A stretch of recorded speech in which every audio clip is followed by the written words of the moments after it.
Hola a todos, es la maestra Annie Lorenzo. A continuación vamos a determinar la presión y el peso que puede elevarse en uno de los cilindros de esta prensa hidráulica.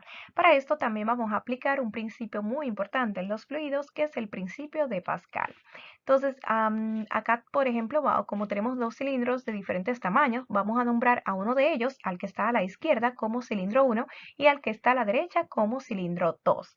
Entonces, se nos dice también que en el cilindro más pequeño se ejerce una fuerza, por lo que vamos a denominarla como fuerza 1.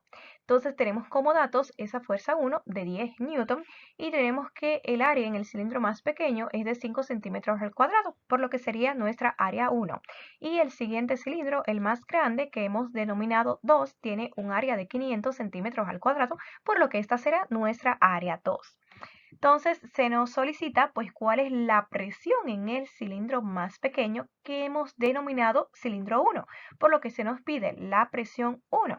Sin embargo, ¿qué es la presión? Bueno, cuando nos hablan de presión, nos viene a la mente una fuerza. Eso está muy bien, porque realmente, pues una presión corresponde a una fuerza, pero aplicada en un área determinada. Esto es porque, por ejemplo, en el caso de un fluido como un líquido, si nosotros realizamos de manera particular, pues una fuerza, por ejemplo, con el dedo, le aplicamos una fuerza al fluido, pues básicamente no tendríamos ningún resultado. Para realmente poder transmitir esa fuerza, pues tendríamos que utilizar una superficie generalmente de un sólido, así distribuida, como vemos acá, esto en gris, que representa a un émbolo o un pistón, y pues de ese modo, esa fuerza distribuida en toda la superficie, pues de este pistón, pues iba a poder tener un resultado con respecto a lo que es el fluido que está debajo. Entonces, de este modo, pues al aplicar la fuerza en una superficie distribuida, pues estamos logrando aplicar sobre el objeto la presión. Entonces, a esto se le llama presión. Es básicamente pues la fuerza aplicada en un área o superficie determinada. Por eso podemos determinar la presión dividiendo la fuerza entre el área en la que apliquemos dicha fuerza. Entonces, tenemos ya la fuerza y el área 1. Sin embargo, la fuerza está en el sistema internacional de unidades, con la fuerza en la unidad de Newton, mientras que el área está en centímetro cuadrado, que es el sistema de unidades llamado sexagesimal. Entonces, no podemos utilizar estas dos unidades. Tenemos que, pues, o ambas en el sistema internacional o ambas en el sexagesimal. Vamos a mantener el sistema internacional, por lo que la fuerza la dejaremos en Newton, pero centímetro cuadrado vamos a convertirla a metro cuadrado. Para esto vamos a tomar en cuenta que en un metro hay 100 centímetros. Entonces, vamos a tener nuestra área 1, 5 centímetros al cuadrado, y vamos a multiplicarla por esa equivalencia, colocada como una fracción. De modo que, como el centímetro está en la parte de arriba, vamos a colocar la equivalencia con el centímetro en la parte de abajo para que se pueda eliminar. Sin embargo, la equivalencia la estamos utilizando en su forma natural, así con un exponente 1. Sin embargo, acá el centímetro está elevado al cuadrado, por lo que toda la equivalencia debemos elevarla al cuadrado. Entonces, de este modo tenemos que tanto los números como las unidades están elevadas al cuadrado. Por ejemplo, 1 al cuadrado, que nos da 1, el metro elevado al cuadrado, metro cuadrado, entre 100 también elevado al cuadrado, que nos da 10.000, y centímetro elevado al cuadrado. Entonces, así veremos que ya centímetro cuadrado se va a ir con centímetro cuadrado y nos quedará en la unidad que queremos, metro cuadrado. Entonces, esta multiplicación nos quedaría 5 por 1, que es 5, entre 10.000 igual a 0.0005 en nuestra unidad, metro cuadrado. Entonces, hemos visto que para llevar de centímetro cuadrado a metro cuadrado, pues debemos dividir el valor entre 10.000, por lo que también el área 2, pues vamos a convertirla dividiendo ya este valor de 500 entre 10.000, que nos daría 0.0500 metros ya al cuadrado. Entonces, nuestra presión en el cilindro más pequeño, presión 1, es igual a la fuerza 1, que es 10 newton, entre el área 1 en metros cuadrados, que es 0.0005, dándonos un valor de 20.000.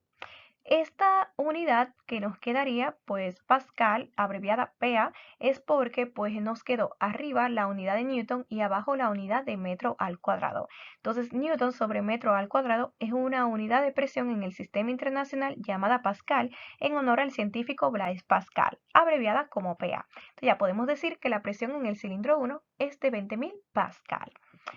Ahora se nos está solicitando pues determinar el peso del cuerpo que puede elevarse en el cilindro mayor.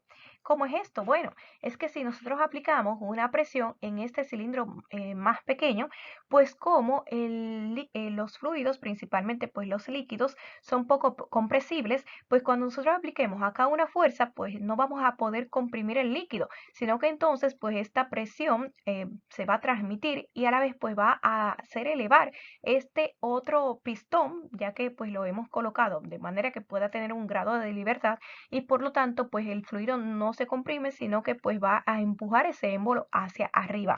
De modo que de hecho por una fuerza que apliquemos aquí, pues podremos levantar un objeto que esté colocado en este segundo cilindro. Entonces nuestra fuerza 2 va a corresponder al peso que queremos levantar.